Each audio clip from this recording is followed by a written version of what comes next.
para mí. Te amo,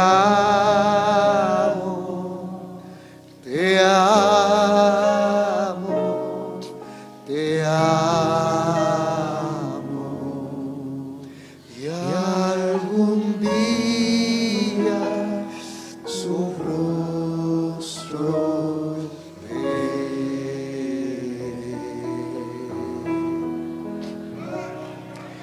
Padre, vamos a hablar tu palabra. Solo tú conoces el corazón y el pensamiento de cada oyente. Señor, habla a cada vida, rompe cadenas, suple necesidades, llena de gozo y de paz. Abre los ojos al ignorante y que todos los que nos escuchen, Señor, puedan sentir un alivio espiritual. Mira a aquellos que no creen, pero que por casualidad han sintonizado la radio o la televisión. Cautívalos para libertarlos, oh Dios, en el nombre de Jesús. Abran sus Biblias en el libro primero de Reyes, capítulo 21, versículos 25 al 29. Primer libro de Reyes, capítulo 21, versículos 25 al 29. Dice así: a la verdad, ninguno fue como Acab, que se vendió para hacer lo malo ante los ojos de Jehová, porque Jezabel su mujer lo incitaba. Él fue en gran manera abominable, caminando en pos de los ídolos, conforme a todo lo que hicieron los amorreos, a los cuales lanzó Jehová de delante de los hijos de Israel. Y sucedió que cuando Acab oyó estas palabras, rasgó sus vestidos y puso cilicio sobre su carne, ayunó y durmió en cilicio y anduvo humillado. Entonces vino palabra de Jehová a Elías Tisbita diciendo: ¿no has visto cómo Acab se ha humillado delante de mí? Pues por cuanto se ha humillado delante de mí, no traeré el mal en sus días, en los días de su hijo traeré el mal sobre la casa, sobre su casa. Pueden acomodarse. Glorificado el nombre de Jesús. Póngale mucha atención a esto, porque queremos hablar de algo que es muy común, muy poderoso y muy beneficioso. El tema que tenemos es el secreto de la humillación. Porque hay un secreto, o sea, una cosa que no es pública dentro de la humillación. A veces hay secretos que la gente lamenta no haberlo sabido antes. Porque hay cosas que nosotros podemos descubrir que nos benefician muchísimo, pero como están ocultas, para muchos no la disfrutamos o no nos beneficiamos. Y yo quiero hablar de ese secreto que muchos han conocido, han descubierto, pero que la mayoría no lo ha descubierto, ese secreto que hay en la humillación. Humildad es una virtud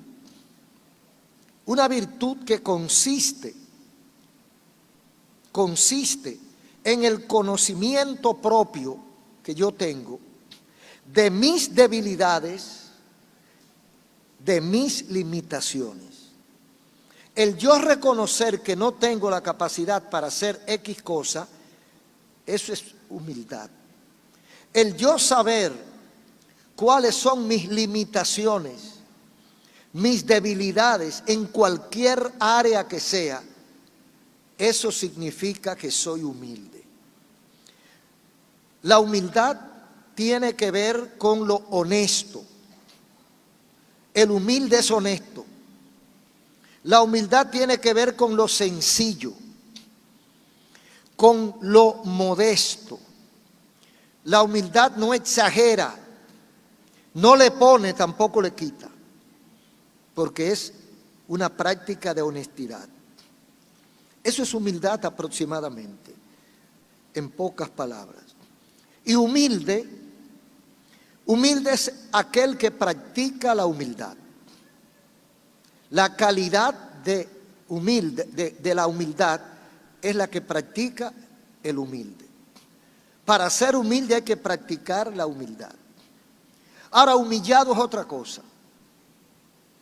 Porque una cosa es humildad, otra cosa es humilde, que es el que vive dentro de ese parámetro de humildad. Y humillado es otra cosa. Humillado no es lo mismo que humilde. El humilde, o sea, el humillado, puede ser humilde a la fuerza. Eso es lo que es un humillado. Porque puede que el humillado sea humilde o no sea humilde, pero está humillado. Es aquel a quien a la mala lo lleva o lo llevan a un estado de humildad. Humillado a la fuerza, por obligación. Yo he mencionado otras veces un pastor muy querido que ya está con el Señor. Era un pastor muy pobre, porque a veces la gente confunde pobre con humilde. No es lo mismo. Hay pobres que no son humildes y hay humildes que no son pobres. Ese pastor era pastor en Barahona, pero estoy hablando de 60 años atrás. Usted se puede imaginar cómo era la situación en nuestro país de los pastores en el interior del país en ese tiempo. Comía cuando había milagro, era que comían, y una situación difícil. Y una vez lo visitó un misionero americano, y el misionero lo vio tan humilde, tan sencillo. Era un hombre de ya muchos años en el ministerio, buen predicador, con mucho entendimiento de la palabra. Y el misionero americano le cayó bien ese pastor. Y lo invitó un día aquí a la capital con la intención como de darle alguna ayuda, de comprar, yo pienso porque lo paseó por el Conde, como para ayudarlo cuando el Conde era el Conde, la avenida El Conde, para ayudarlo en alguna ropaje, ¿verdad? Para surtirlo. Y está paseando con él en el Conde, eso me lo contó el pastor. Y el americano, el misionero, le dice hermano fulano, y por poco digo el nombre. Dice hermano fulano, hermano, ¿puedo decir? Alejo. Hermano Alejo, usted sí es humilde. Le dice al hermano Alejo, usted sí es humilde. Y el hermano Alejo, la tercera vez fue que le contestó. Dice, no hermano, yo no soy humilde, yo soy humillado. Porque quizá era humilde, pero lo que veía el americano no era su humildad, era su pobreza. Entonces dijo que era humilde, pero no. Él quizá, porque fíjese que el verdadero humilde no pregona su humildad. Es el otro que ve la humildad. Cuando usted sale a decir que es humilde, ahí mismo dejó de serlo. Entonces humillado no es lo mismo que humilde. ¿Y qué es humillación?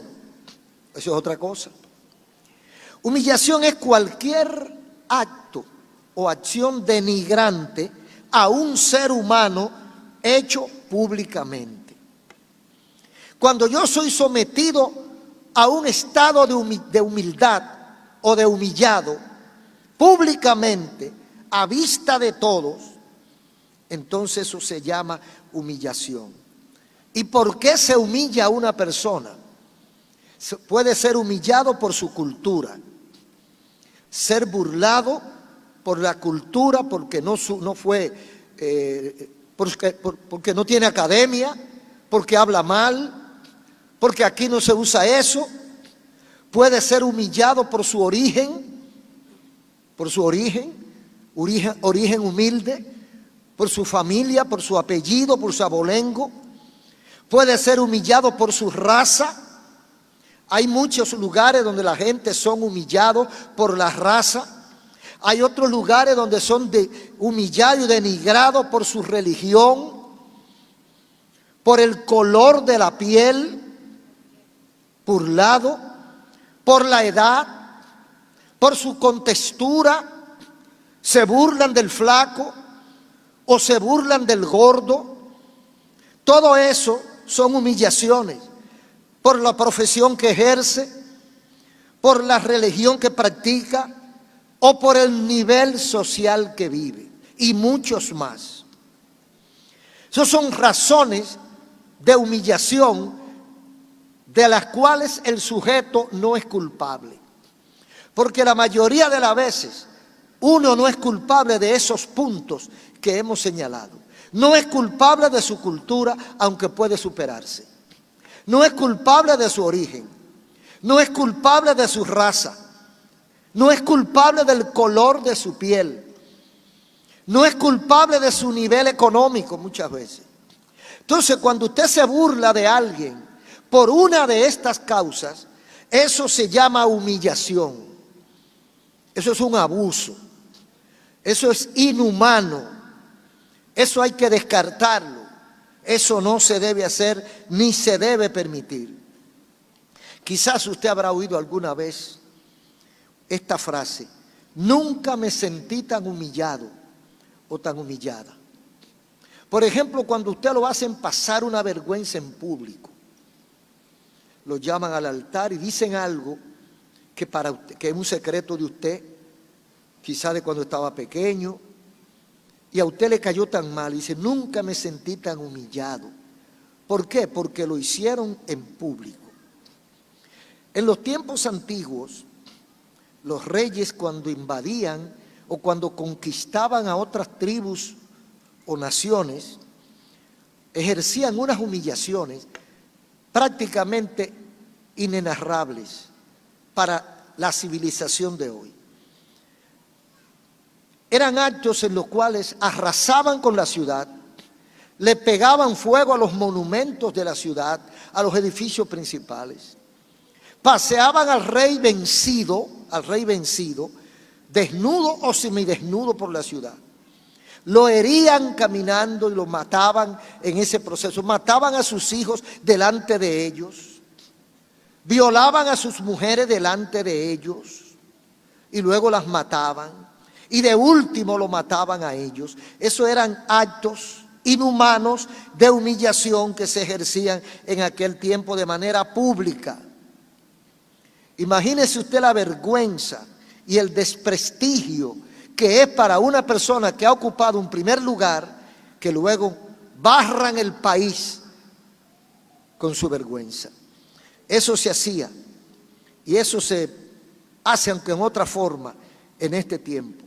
Sabe que a Cristo lo humillaron. La Biblia dice en Isaías 53 algo de cómo humillaron a Cristo. Dice: Él herido fue por nuestras rebeliones, molido por nuestros pecados. El castigo de nuestra paz fue sobre Él, y por su llaga fuimos nosotros curados. Como ovejo fue llevado al matadero, como oveja delante de sus trasquiladores. Enmudeció y no abrió su boca. Por las calles de Jerusalén lo pasearon semidesnudo, herido, mal vestido, burlándose de él, diciendo improperio, hablando calumnia, mencionando cosas que ni habían pasado por su mente, diciendo que él las había hecho. Y eso fue un acto de humillación pública que le hicieron a Cristo en Jerusalén, la capital de su reino. Entonces, es el acto cuando la persona o la misma persona, porque hay una, además de la humillación, que es la que se ejerce contra una persona, hay lo que podemos llamar autohumillación, que es cuando yo mismo soy el que me humillo. Es el acto cuando la misma persona decide asumir una posición denigrante sobre sí mismo de manera pública y asume toda la vergüenza y el desprestigio. Cuando yo mismo delante del mundo, yo mismo asumo una postura que me descalifico, me denigro yo mismo, digo yo públicamente que yo no sirvo, que yo he hecho tal y tal cosa, y yo mismo saco a flote mi vergüenza. Eso es autohumillación. Cuando alguien decide humillarse, cuando alguien decide denigrarse públicamente, y eso se ha visto mucho, es porque renuncia a su propia dignidad, renuncia a sus méritos, renuncia a sus derechos. Yo no merezco nada, yo merezco estar preso, yo no sirvo. Se tiran al piso asumiendo cosas que han hecho y que son vergonzosas. Se ponen a disposición de la parte acusadora y su ganancia, uno dice, ¿cuál es? ¿Qué gana una persona con autohumillarse? Siempre que esa persona hace eso, es tratando de convencer a la otra parte de manera que acepte su defensa, de que la otra parte tenga misericordia. Y lo hace como que esto es suficiente para resarcir el daño que se le imputa. Entonces, cuando se me imputa el daño, al final, como no me queda otra alternativa, yo asumo el cargo y me denigro a mí mismo delante del pueblo y asumo las consecuencias. Pero ¿por qué o cuándo se hace eso? Cuando reconoce que es la demostración válida de arrepentimiento y compromiso. Cuando usted está entre la espada y la pared, cuando usted no tiene otra alternativa, entonces asume esa postura de autohumillación. ¿Para qué? Para que lo perdonen. Para que vean que es verdad que está arrepentido. Porque esta autohumillación, porque pedir perdón en público es una autohumillación. Es asumir como bueno y válido lo que dice el otro de mí. Sí, es verdad, yo lo hice. Tuve una situación y yo pido que me perdonen. Y se hinca, dobla sus rodillas y abre los brazos y pide perdón. Esto es una demostración de que estoy arrepentido y de que necesito que acepten mi petición de perdón. Ahora, ¿cuál es el beneficio de la humillación? ¿Tiene algún beneficio a la humillación? ¿Qué ganamos? ¿Qué ganamos con humillarnos? Hay algunas cosas que ya comienzan a ser secretos. Por ejemplo, al humillarnos, ganamos la aceptación de los demás. La gente rechaza a los arrogantes. La gente rechaza a los soberbios y vanidosos. Se crea como una división. Cuando una persona es muy altanero, muy presuntuoso, muy trascendido, esa es la palabra que se usa por allá, trascendido. Cuando a la persona se cree que es mejor que los demás, eso le crea una barrera que los demás, ¿qué hacen? Lo rechazan. Sí, porque si tú eres mejor que todos nosotros, pues ¿qué hacemos nosotros bregando contigo? Estamos apocados como quiera. Entonces, la falta de humildad o la humildad derriba esa barrera y nos acerca a la gente. La gente rechaza al vanidoso. Y esto sucede hasta en amistad. Usted tiene un amigo, una amiga, y si esa persona detecta que usted es demasiado orgulloso, demasiado presuntuoso, demasiado arrogante, esa persona poco a poco se va enfriando con usted, porque se siente incómodo en ese lugar. Pero eso también llega a las parejas. Cuando el hombre cree que es superior a la mujer, o cuando la mujer se cree que es superior al hombre, y eso se ha visto mucho, que por circunstancias que no vienen al caso explicar ahora, se casan, pero se casan sabiendo de su diferencia. No, porque él es de otra clase. No, porque ella es de otra clase. Y usted se enamoró de uno de otra clase. En algunas ocasiones, jóvenes han dicho eso: yo no puedo enamorarme de esa muchacha porque esa muchacha es de otra clase. Bueno, hasta ahí está bien. Malo es que usted empiece con ese detalle después que están casados. Entonces, cuando uno es de una clase, en la Biblia no hay clase. Eso era en los tiempos antiguos, que había clases, que habían etapas de la sociedad y que habían diferencias en la India y por allá. Pero actualmente en la Biblia eso Cristo lo derribó. Toda esa barrera Cristo la derribó. Entonces, cuando esto se da dentro de la pareja, es catastrófico. Pero cuando se da dentro de la iglesia, también es catastrófico. Porque hay iglesias que tienen ese problema. Aquí no, gracias a Dios. Aquí no hay ese problema, gracias a Dios. Pero hay lugares donde hay personas que se creen mejor que el otro y que no le dan la mano. Digo, ahora por el coronavirus no se le da la mano, ¿verdad? Pero en tiempos normales no saludan a todo el mundo. Porque aunque no lo digan, se sienten como que se rebajan si saludan a esa persona. Entonces imagínense esa situación dentro de una iglesia que predique el amor. Y hay casos de esos, falta de humildad, hasta dentro de la familia. Dentro de la familia hay personas que se creen mejor que el otro, pero tienen la misma sangre, los mismos apellidos.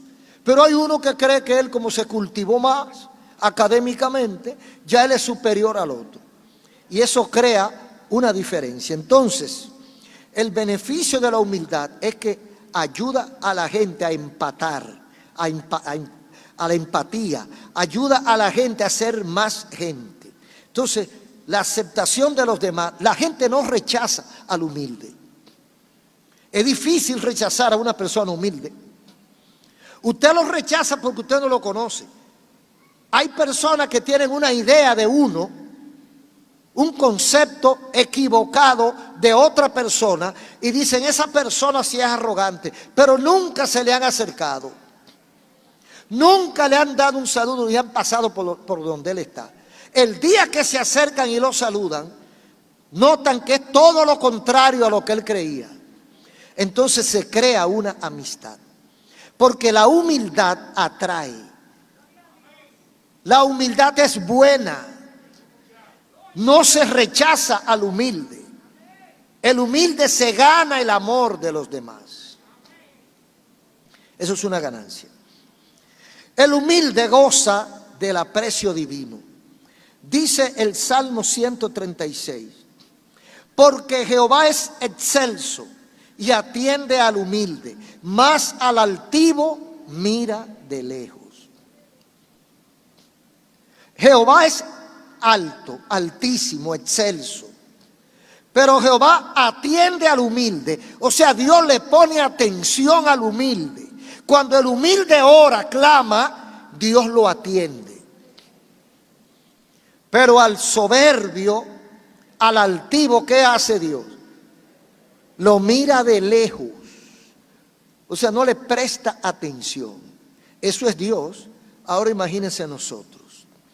Pero hay algo más. Dice en Filipenses 4:12 el apóstol Pablo: sé vivir humildemente y sé tener abundancia. Ahí hay dos polos. Porque a veces, la mayoría de las veces, el que tiene abundancia no es humilde. El que tiene abundancia cree que es mejor que el pobre. Y aunque cuando era pobre era de una forma, cuando llegó a conseguir abundancia, se distancia de los que él considera que no son de su clase. Dice Pablo que se había codeado con todas las clases de su tiempo. Dice Pablo, sé vivir humildemente y sé tener abundancia. La humildad se aprende, la humildad se ensaya, la humildad se consigue. Hay personas que son humildes de nacimiento, Pero hay otros que vienen manchados por la crianza, por el ejemplo de sus padres, y se dan arrogantes. Cuando usted nota que usted es arrogante y que la gente le saca los pies, usted tiene que aprender a ser humilde. Pablo dice que él aprendió. He aprendido a ser humilde, sé vivir humildemente y sé tener abundancia. La humillación mueve el corazón de Dios. Cuando yo me humillo delante de Dios, no es igual que cuando yo voy como el fariseo. Señor,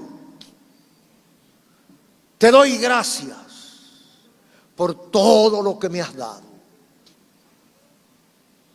Te doy gracias por ser como soy, porque doy diezmos y ofrendas grandes, porque no soy como la chusma. Aleluya. Hermanos, a Dios le gusta la gente humilde. A los arrogantes Dios los mira de lejos. Dice segundo libro de Crónicas 7:17: si se humillare mi pueblo y se convirtieren de sus malos caminos, yo oiré desde los cielos y sanaré su tierra.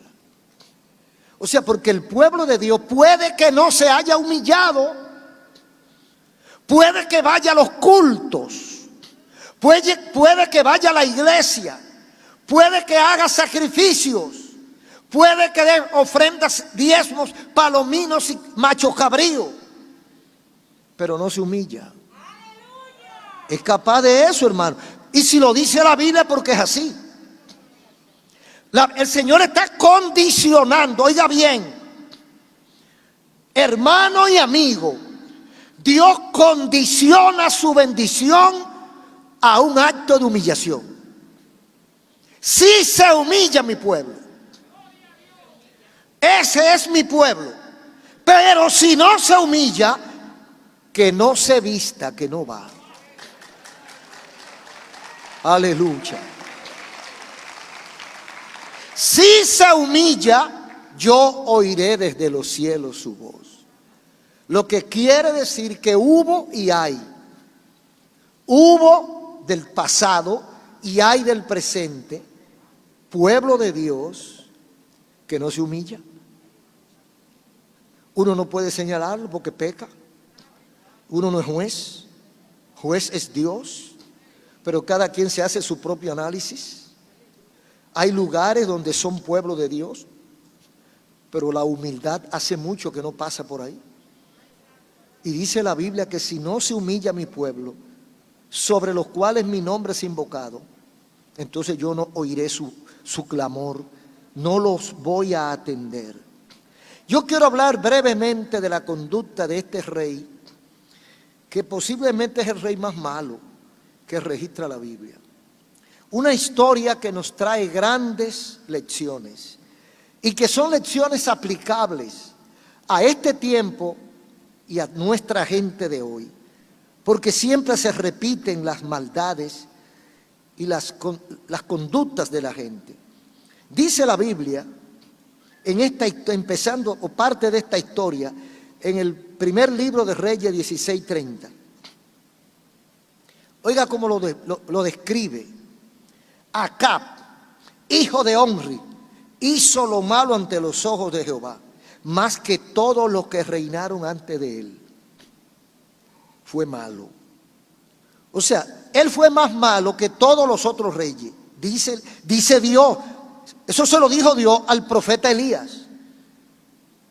Acab fue el más malo de todos los que reinaron en Israel.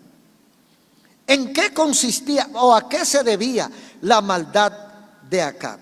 Bueno, había paganismo, había idolatría y todos los derivados de esa religión satánica que ellos practicaban. Lo primero que hace es, dice el versículo 31, y tomó por mujer a Jezabel, hija de Etbaal, rey de los sidonios, y fue y sirvió a Baal y lo adoró. Eso fue lo primero que hizo Acab. Acaba de entrar al reino y en vez de buscar una hija de Israel, en vez de casarse con una mujer que tenga conocimiento de Dios, aunque no fuera una fiel sierva, pero por lo menos que conociera un poquito a Dios, se fue a donde una idólatra, una pagana de los cananeos, de los sidonios, de Sidón, de Tiro y Sidón, que eran de la gente de los amorreos, la gente que Dios había descalificado. Él va allá y busca una hija de otro rey y se casa con Jezabel, que lo único que sabía era idolatría. Y dice, e hizo altar a Baal. Acab hizo altar a Baal en el templo que él edificó en Samaria. O sea, le hizo un templo al Dios falso en la capital de su propio reino. Sigue diciendo, hizo también Acab una imagen de Acera, la diosa Acera y Astaret, haciendo así Acab más que todos los reyes de Israel que reinaron antes que él, para provocar la ira de Jehová, Dios de los ejércitos. O sea, él como que fue a propósito a provocar a Dios. Usted sabe que hay gente que sufren de ese problema. Hay personas que su comportamiento, cuando usted lo observa un poquito, usted dice, pero tú lo que estás buscando es un problema con Dios. Tú sabes que eso no se debe hacer. Tú sabes que lo que estás haciendo está contraindicado en la palabra de Dios. ¿Por qué lo haces? Acab hizo todo lo que estuvo a su alcance para provocar a Dios, dicho por la palabra de Dios. Dice, hizo más que todos los reyes de Israel que reinaron antes que él, para provocar la ira de Dios. Oiga, pero eso es ser loco. Porque, ok, yo puedo entender que usted de manera inocente, usted haga algo que a Dios no le agrade y provoque la ira de Dios sobre usted. Yo puedo entender que usted tenga una debilidad y usted no demente y se deje llevar, arrastrar por esa debilidad. Pero aquí está hablando de un tipo de gente que con conocimiento de causa va y hace lo que él sabe que no se debe. Hay que estar medio loco. Hizo más que todos los reyes de Israel antes que él. Hizo un esfuerzo para provocar la ira de Dios. Yo no sé si hay alguien aquí, o hay alguien que me está escuchando, o me está mirando por televisión, que entre dentro de esa calificación. Provocador de Dios. Alguien que a propósito hace las cosas sabiendo que a Dios no le agradan. ¿Y qué es lo que tú esperas que Dios haga? Es como que usted vaya a un panal de avispa. Hay un panal de avispa en el patio que están tranquilas. Cada avispa está en su asunto y no se está metiendo con nadie. Pero usted va a molestar a las avispas. Usted va con un palito, al panal de avispa. Cuando la avispa se desarbolea, entonces usted sale. ¿Quién provocó a las avispas? Usted. Entonces hay gente que está provocando a Dios. Y usted dirá, ¿y por qué Dios no lo ha consumido? Porque está dando tiempo a su misericordia. Está dando tiempo a su misericordia. Pero si no se arrepiente, la ira de Dios se manifestará en gran manera sobre esa persona. Entonces Acab fue malo porque provocó a Dios, porque él sabía lo que a Dios no le agradaba. Y él lo hacía sabiendo que a Dios no le agradaba. Incrementó el culto idolátrico. Mire, no solamente aumenta los ídolos, aumentó los ídolos. No solamente edificó un templo a Baal, en Samaria, sino que persiguió a los profetas de Dios, mataba a los profetas de Jehová, y tenían los profetas que estar escondidos, porque el rey no quería saber de ellos. No solo eso, sino que tenía más de 800 profetas falsos que eran botella del Estado. Vivían y comían. ¿Y cómo vivían? A costa del erario público. Porque él lo mantenía como para que los dioses lo defendieran de Jehová. Él tenía 850 profetas falsos del palacio. Ya usted sabe los privilegios de esos profetas, los lujos, las carrozas que tenían esos profetas. Esos profetas eran los que predicaban lo que al rey le gustaba. Usted sabe que a los profetas falsos le va muy bien. Le va muy bien porque son complacientes. Y van y dicen que consultan con Dios y vienen y le dicen al rey lo que el rey le gusta. Sí, ve ya, sí tú puedes, sí. Todo esto Dios puede, tú puedes hacerlo porque Dios está contigo. Entonces ese era el trabajo de los profetas falsos. Mientras los de verdad, él los persiguió y mantuvo a su servicio a esos profetas falsos. Y dice el versículo 25, a la verdad ninguno fue como Acab, que se vendió para hacer lo malo ante los ojos de Jehová, porque Jezabel, su mujer, lo incitaba. Yo no le quiero echar la culpa a las mujeres, porque no es así. Porque tocó que fuera mujer. Lo que quiero echarle la culpa es a quien te acompaña. Puede ser un hombre, puede ser un familiar. Pero dice que Acab hacía, porque acá era malo. Pero cuando se junta con Jezabel, era chip y candela. Porque Jezabel era mala de nacimiento, era bruja, era pagana, idolátrica hasta la saciedad. Entonces tenía un carácter imponente y le daba órdenes a Acab, lo manillaba. Ella manipulaba a su marido y él hacía lo que ella decía. Por eso dice que Jezabel lo incitaba. Dice, hizo lo malo delante de Jehová, porque Jezabel, su mujer, lo incitaba. Ahora, ¿dónde encontró él esa mujer? No fue en el templo de Jehová, no fue en el pueblo de Dios. Hay gente que están dando gritos por el matrimonio que llevan. ¿Y dónde tú lo encontraste? ¿O dónde tú la encontraste? Ah, ¿te gustó el forro? Te enamoraste de ella y no averiguaste. Porque le voy a decir una cosa, hermano. Como le dije una vez a un joven fuera de aquí, en Sudamérica, que estaba enamorado de una jovencita que era muy hermosísima, pero de Cristo Jesús no tenía nada. Y él me dijo, pero es que me gusta. Digo, mira, si tú me das chance, yo te voy a buscar una igualita que esa, que le sirva a Dios. Porque en el pueblo de Dios la hay de toda forma.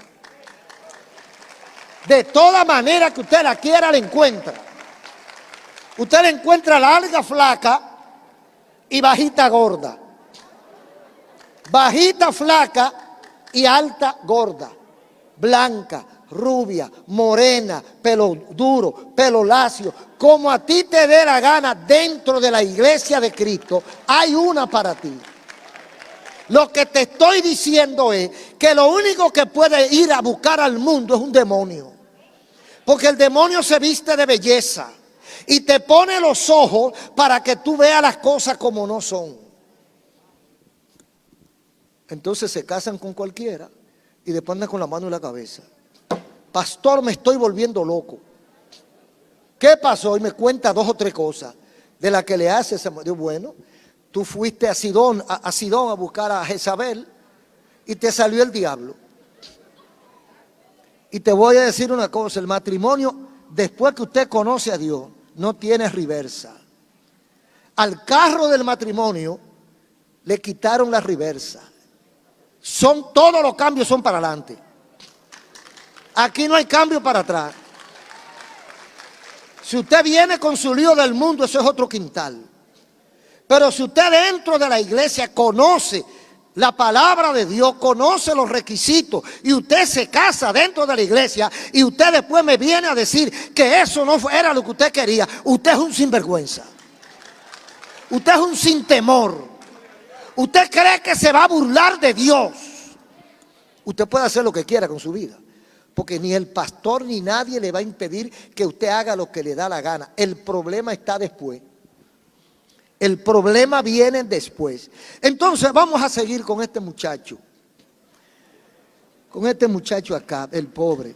Él no era tan malo, pero con esta mujer que consiguió todo lo malo que ella quería hacer, y ella tenía una fábrica de maldad, él la acompañaba. En una ocasión, él se antoja de una viña que está al lado de su casa y la quería, y se acongojó porque no la podía conseguir, porque habían unas leyes en Israel que las herencias no se venden, no es como ahora es al revés. Ahora las herencias son las primeras que se venden. Las herencias de los padres, eso es sagrado, eso pasa de generación a generación. Entonces no se vende la herencia.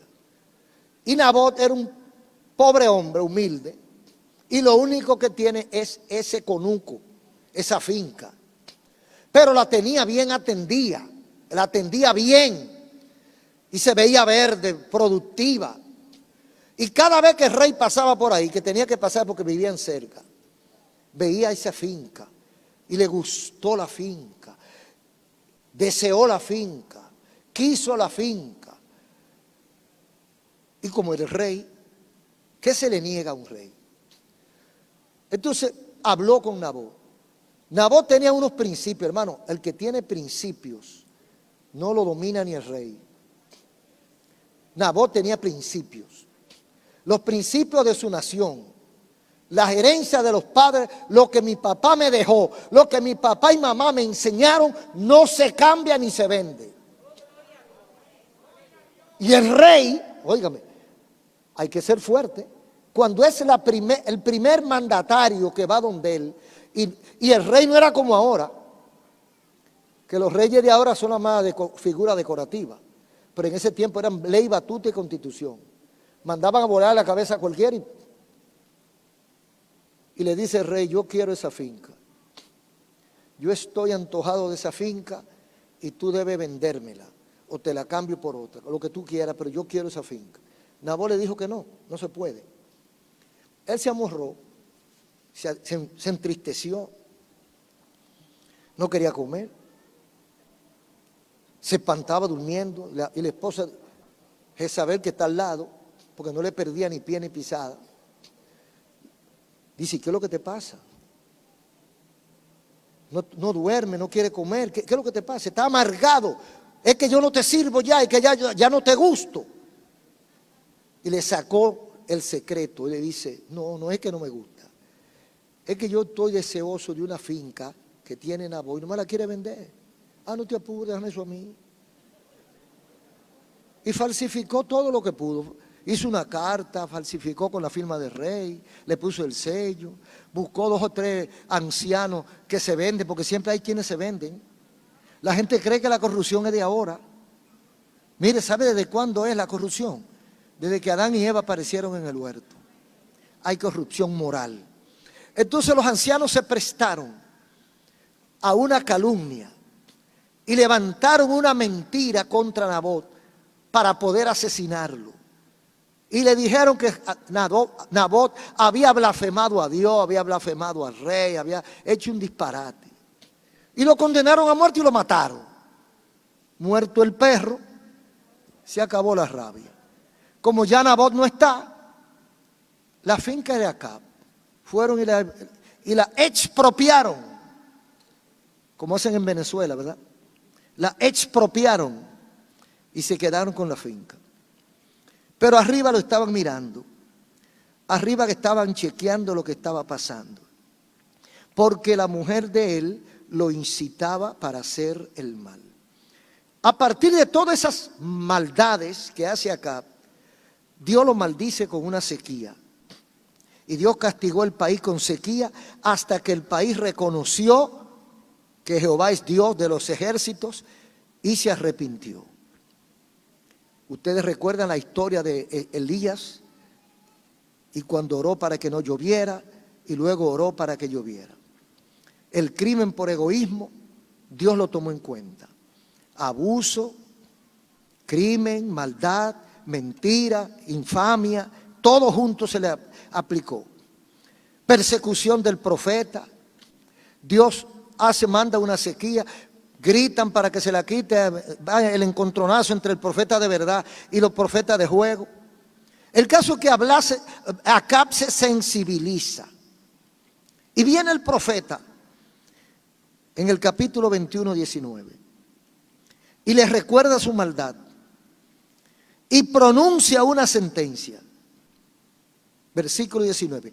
Y le hablarás, le dice Dios a Elías, le hablarás a Acab así diciendo: así ha dicho Jehová, ¿no mataste y también has despojado?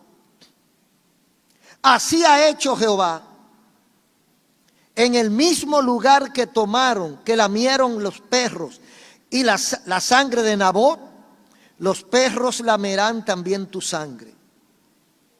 De Jezabel también ha hablado Jehová diciendo: los perros comerán la carne de Jezabel en el muro de Jezreel. O sea, toda la maldad que Acab había cometido se acumuló. Hemos dicho que Acab era un monstruo de maldad, que no había pecado que no hubiera cometido. Y uno se pregunta, viene este profeta y le dice, le amenaza, le da la sentencia, oiga bien, mataste y despojaste. Así ha dicho Jehová, en el lugar que mataron a Nabot, te matarán a ti. Y en el lugar que Jezabel derramó la sangre de los inocentes, lamerán los perros su propia sangre. Esa es la sentencia del profeta. Uno se pregunta, ¿tenía acá posibilidad de escapar al juicio divino? ¿Cuál era la alternativa sabia de un Dios que él conocía? Oiga bien, hermano, acá se burló de Dios, pero no conocía acá a Dios. Acab sabía que Jehová no era Baal. Acab sabía que Jehová es un Dios vivo. Acab conocía a Jehová. Y cuando el profeta va con la sentencia, él pudo haber pensado, ¿cómo me escapo de esta? ¿Tengo alguna posibilidad? ¿Cuál es la alternativa sabia ante un Dios real que yo conozco?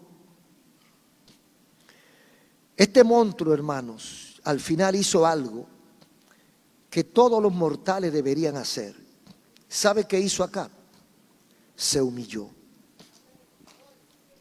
Ese Acab que hemos descrito como lo peor del mundo, ese idólatra y pagano, ese criminal y abusador, ese mentiroso y charlatán, ese pagano y brujo, ese que se había burlado de Dios, ese que había hecho todo lo posible por provocar a Dios, cuando oyó la sentencia, cuando oyó la verdad del profeta, yo pienso que se armó un remolino en su cabeza. En su alma se armó una tormenta y dijo, ¿y ahora qué hago? ¿Qué hago cuando Dios ya ha enviado su sentencia contra mí? ¿Tengo yo alguna posibilidad de escapar? Es posible que alguno de ustedes se haya visto o se vea en el futuro en una circunstancia semejante. Ya Dios ha declarado mi castigo. Y si Dios ha declarado mi sentencia, ¿a dónde me meto yo que Dios no me encuentre? Y dijo acá, pensó en su corazón, yo soy un hombre malo, Me casé con una mujer perversa, más perversa que yo. He hecho todo lo que ella me ha pedido. Hemos provocado a Dios. Dios es capaz de abrir la tierra y hacernos descender vivo. Y se quedó pensando sin decir nada porque el orgullo no lo dejaba. Y dice la Biblia, y sucedió que cuando Acab oyó estas palabras, rasgó sus vestidos y puso cilicio sobre su carne. Ayunó y durmió en cilicio y anduvo humillado. Estamos hablando del secreto de la humillación. Acab nunca se había humillado. Acab creía que él era indomable. Pero cuando él oyó la palabra del profeta de parte de Dios, él entendió que era Dios que estaba hablando y que con Dios no se juega. Él sabía que Dios lo iba a castigar de manera severa. Dice que rasgó su vestido.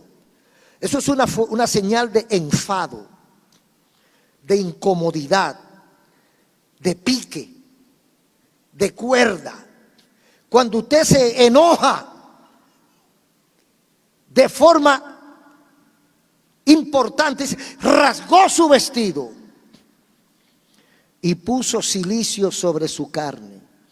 Cilicio era como un luto. Eran como unos vestidos oscuros o negros de piel y a veces hasta con los pelos de las cabras o de las vacas. Era una vestidura sacrificial que marcaba la piel, que daba calor, que molestaba, pero era un acto de suprema humillación. Entonces, cuando oyó estas palabras, rasga su vestido y dice: me embromé, me cayeron los palitos, me va a llevar Jehová, me va a destruir Jehová. ¡Ran! En un acto de ira y de impotencia, él rasga su vestido y se viste de cilicio y se mete en un ayuno. Oiga, el monstruo que hemos escrito está ayunando. Acab está ayunando, hermano. El Acab que hemos mencionado, que quería la viña de Nabot, está ayunando. El Acab que mantiene 850 profetas de Baal para que le digan lo que él quiere oír, está ayunando. El mentiroso y charlatán y provocador de la ira de Dios está ayunando. ¿Qué le pasó? ¿Por qué te humillas? Declaró ayuno: no voy a comer, no voy a dormir, voy a vestirme de cilicio y me tiro al piso. Aleluya. ¿Y qué hizo Dios? Aleluya. El secreto de la humillación. El Dios que usó al profeta Elías para decirle a Acab: los perros lamerán tu sangre en el mismo lugar que mataste a Nabot. Los perros lamerán la sangre de tu mujer en X lugar. Ese mismo Dios, Acab cae de rodillas, se declara en ayuno y dice la Biblia, y anduvo humillado. ¿Qué hace Dios cuando uno se humilla? Mira lo que dice aquí. Y sucedió que cuando Acab oyó estas palabras, rasgó su vestido y puso cilicio sobre su carne, ayunó y durmió en cilicio y anduvo humillado. Entonces vino palabra de Jehová a Elías diciendo: ¿no has visto cómo Acab se ha humillado delante de mí? Pues por cuanto se ha humillado delante de mí, no traeré el mal en sus días. En los días de su hijo lo traeré, el mal sobre su casa. ¿Qué es lo que me llama la atención poderosamente de estos encuentros? Dios estaba listo para derramar toda su ira sobre Acab. Acab se lo ganó. Se lo ganó muchas veces. Él pagó varias veces por ese castigo. Pero cuando ya Dios decide destruirlo, el hombre se humilla. Aleluya. ¿Y qué hace Dios allá arriba? Oh, gloria a Dios. ¿Qué pasa cuando yo me humillo?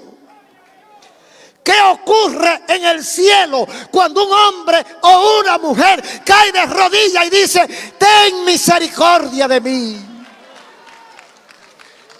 ¿Qué pasa en el cielo cuando yo me humillo? ¿Qué pasa en el cielo cuando tú te humillas? ¿Eres tan malo que no te puedes humillar?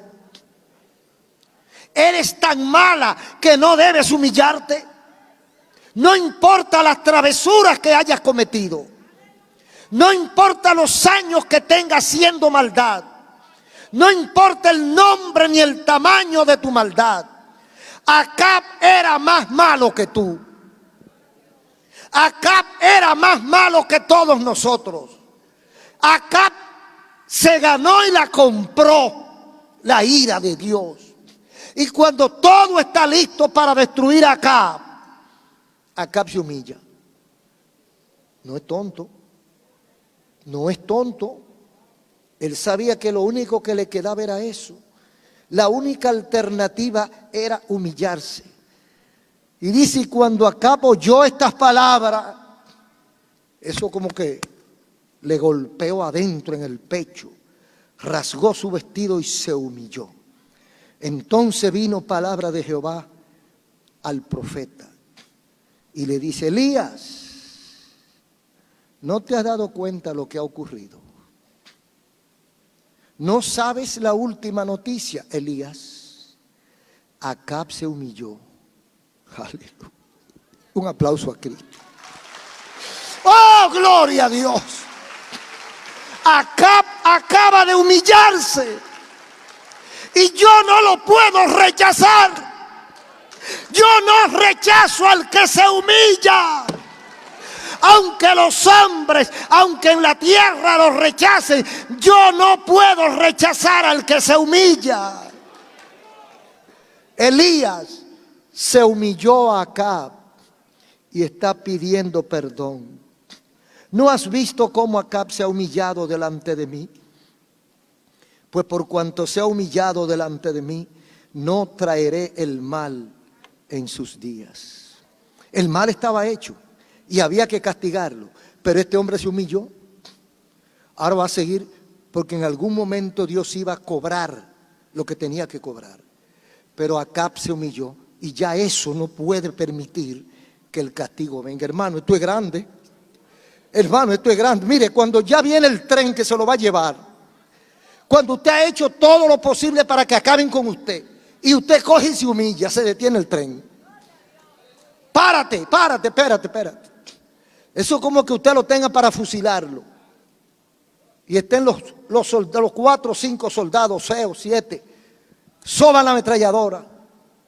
Y usted está allá y van a disparar. Y antes de disparar, el capitán, el comandante dice: detente.